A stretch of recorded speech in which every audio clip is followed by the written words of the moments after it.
Economicast, una mirada a los hechos que serán noticia en materia económica.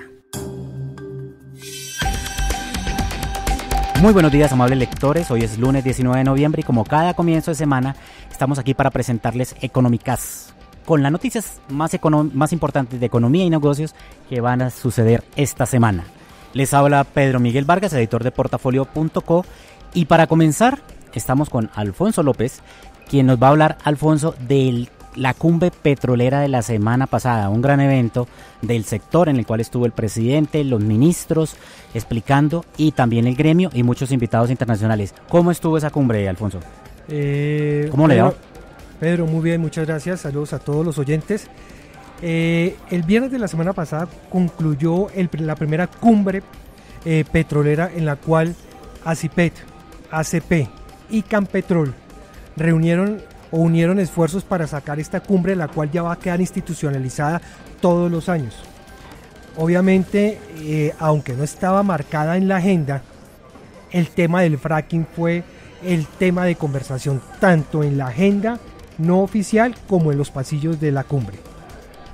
Ajá. Y Alfonso, ¿qué se habló del fracking? O sea, obviamente la industria defendió el fracking, pero ¿qué se habló respecto a esa sensación que hay en el país o esa percepción de que el fracking es algo malo para el medio ambiente? Bueno, inicialmente se puede comenzar diciendo que el auto del Consejo de Estado lo que permite es establecer una hoja de ruta para que esa comisión de expertos que creó el gobierno nacional tome en cuenta los parámetros y actualice el tema de su proceso ambientalmente sostenible, el cual se está tomando con base en unos criterios de la Contraloría General del 2012. Eso es lo que busca y esa es la gran conclusión a la que llegaron tanto las empresas petroleras como los gremios del sector. Pero al mismo tiempo el discurso del presidente de la Asociación Colombiana del Petróleo, Francisco José Lloreda, estuvo un poco duro, ¿no? Le pidió al gobierno, pues obviamente que con la presencia del presidente Duque, le pidió al gobierno que apoyara el sector porque, como quien dice, en los últimos años se ha hecho muy poco, ¿no?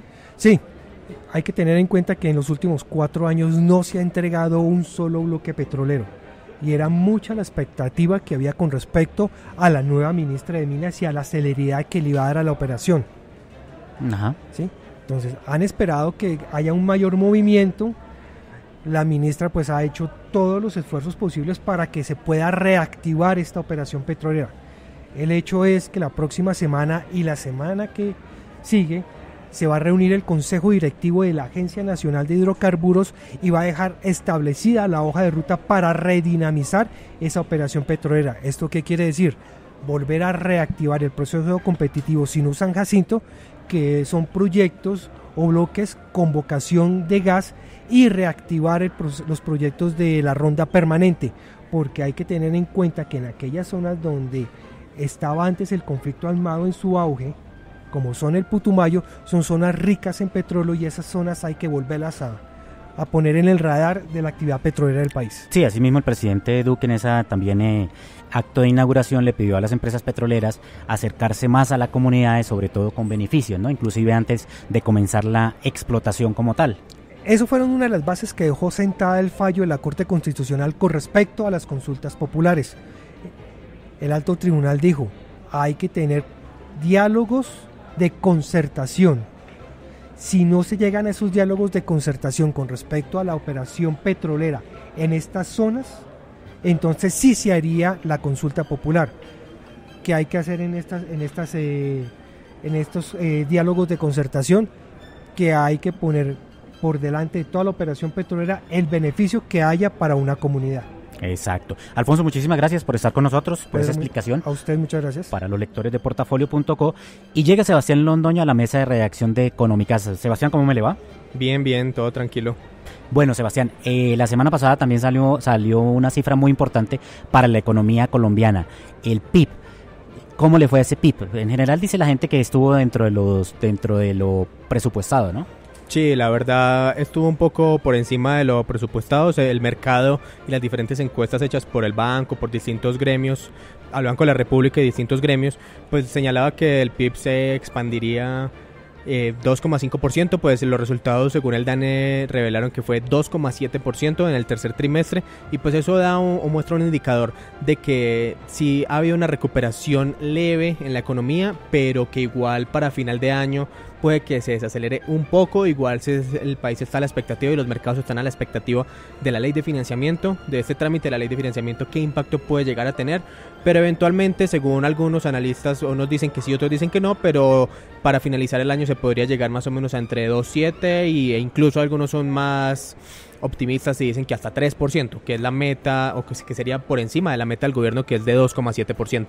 Bueno, Sebastián, y para seguir hablando de macroeconomía, este miércoles se lleva a cabo un seminario de la ANIF sobre desafíos estructurales de la nueva administración para los 3 años y medio que le quedan al presidente Duque. ¿Quiénes van a estar en ese seminario, Sebastián? Bueno, allí este es el último seminario que hace ANIF este año, y van a estar el director de Fedesarrollo, Luis Fernando Mejía, recién posesionado después de la salida de Leonardo Villar. Va a estar también el ministro Carrasquilla, según ANIF confirmó su asistencia el ministro de Hacienda. Va a hablar de la ley de financiamiento, de la reforma tributaria, y defendiendo, como se prevé, todo el tema de la ampliación del IVA, de las rentas a personas naturales, etcétera, etcétera, dando mostrando como el brazo a torcer, por decirlo de una forma, en lo que podría ceder en la ley de financiamiento y como qué alternativa proponen. Eso dependerá obviamente de los debates que se hagan durante esta semana. Y allá también estará obviamente el presidente de ANIF, Sergio Clavijo, dictando su cátedra de qué necesita el país en materia económica y fiscal para estos 4 años, porque la situación no es solamente difícil para el 2019, sino para el 2020, 2021 y 2022 está muy complicada también. Y ya habrá un panel de diferentes expertos nacionales e internacionales. Ya, Sebastián, respecto a la ley de financiamiento, a uno le da la sensación que está muy corto el tiempo ya para discutirla, sobre todo cuando es una ley de financiamiento que la van a modificar mucho, ¿no? Es un proyecto que va a ser muy modificado, empezando por el IVA. Claro, totalmente, tiene usted toda la razón, y más o menos en los cálculos es que queda poco menos de mes y medio de sesiones en el Congreso ordinarias, y en el Capitolio pues ya se habla de convocar sesiones extras, de empezar a reunirse de lunes a jueves. Recordemos que en el Congreso las reuniones oficiales normalmente, o sea, en tiempos normales son de martes, miércoles y si mucho jueves. En este caso sería de lunes a jueves. De hecho, esta semana, desde hoy mismo lunes, está citada las comisiones económicas conjuntas para debatir. Es decir, va a haber como un acelere y maratón. Una maratón, exacto, y una contrarreloj, porque definitivamente los tiempos son cortos y los temas son bastantes, en los que, como decimos acá, la peluqueada sería bastante grande o bastante profunda. Entonces, la tarea entre el ministerio y los congresistas va a ser bastante larga de aquí casi que a final de año, y se rematará eventualmente también con el tema del salario mínimo. Claro, lo que sí es cierto es que tiene que quedar aprobada este año. Sí, señor, antes del 31 de diciembre tiene que quedar lista, porque esto tiene que entrar a regir desde el 1 de enero del 2019, si es que se logra pasar tal y como se radicó, que igual ya en el Congreso y en el gobierno ya definitivamente tienen claro que no va a ser así. Bueno, Sebastián, muchísimas gracias. Bueno, feliz semana. Y como siempre llega Javier Acosta a hablarnos del dólar. Javier, el dólar 3.200, sube, baja durante la semana. Uno se imagina que ha subido mucho, pero después ve y no ha subido mucho porque baja. ¿A qué se debe esta volatilidad del dólar, Javier? Pues Pedro, usted lo ha dicho, cada día es más difícil saber cuál será el comportamiento de la divisa. Las altas volatilidades han sido el común denominador del comportamiento del dólar en las últimas semanas, ni siquiera los últimos días. Un ejemplo de eso ocurrió al cierre de la semana pasada. Durante las jornadas anteriores al viernes la divisa llegó incluso a los 3.200 pesos, y la mayoría ya daba por hecho que terminaría cercano a ese precio. Sin embargo, el viernes, para sorpresa de muchos, la moneda tuvo una fuerte caída de 26 pesos y se borraron todas las ganancias de las sesiones previas. Y el dólar cerró como en un precio promedio de 3.172 pesos, y sobre ese precio pues arranca esta semana. Los analistas la mayoría de los analistas creen que esta semana puede haber tranquilidad en la moneda, teniendo en cuenta que ya pasaron las presiones por el Brexit, que esa era una de las preocupaciones y en lo que estaba atento el mercado. Y pues esta sería una semana para monitorear su comportamiento día por día, pues teniendo en cuenta que se acerca la temporada de vacaciones, que mucha gente ya está pensando en viajar y que muchas personas están haciendo cuentas para hacer maletas y salir del país. Pero me imagino que con lo que pasa muchas veces cuando el dólar está demasiado alto, la gente prefiere quedarse en Colombia. Puede ocurrir, esa es una de las probabilidades más altas si el dólar sigue creciendo como está creciendo. Pues cabe decir que para seguir ese comportamiento los usuarios pueden estar muy atentos al comportamiento del dólar en portafolio.co, pues ahí mantenemos un monitoreo constante de la divisa y las acciones. Casi que minuto a minuto. Javier, muchas gracias. Gracias, Pedro. Y ahora nos acompaña Rubén López, quien nos va a hablar de un tema que estuvo muy candente la semana pasada y que todavía está en cierta incertidumbre, como es el Brexit. Rubén, ¿cómo me le va? ¿Qué tal, Pedro? ¿Cómo estás? Muy bien. Bueno, Rubén, Brexit, está caliente el tema, ¿no?